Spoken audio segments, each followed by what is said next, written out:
నేను ఇష్టపెట్టే ప్రసక్తి లేదు. సంక్రాంతికి నీకు డెడ్ లైన్, సంక్రాంతికి డెడ్ లైన్. ఈ వేదిక సాక్షిగా మనం చెప్తున్నాం, ఈ వేదిక సాక్షిగా చెప్తున్నాం. మనమంటే గంగిరెద్దులో కదా భారతీయ జనతా పార్టీలు గంగ అచ్చొచ్చిన ఆంబొత్తులుగా తెలంగాణ రాష్ట్రం దోచుకుంటే దొంగలు మీ కాంగ్రెస్లు. అదే మీ గంగిరెద్దులు వాళ్ళన్నారు కదా మీరు అంటున్నారు. Sankranti deadline Revanth Reddy.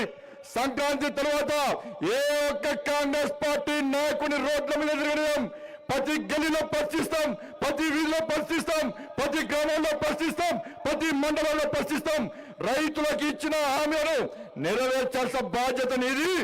లేకుంటే గ్రామ పంచాయతీ ఎన్నికల్లో కానీ రాబోయే ఎన్నికల్లో నీకు గుణపాఠం చెప్పడానికి తెలంగాణ రాష్ట్ర ప్రజలు సిద్ధంగా ఉన్నారనే విషయాన్ని గుర్తుంచుకోవాలి. మహిళలను మోసం చేశారు. పెళ్ళైతే తులం బంగారం అన్నారు. ఎంతమందికి తులం బంగారం ఇచ్చారు? ఇంటికి వచ్చిన కోడలకు 2500 రూపాయలు ఇస్తారు. ఎంతమంది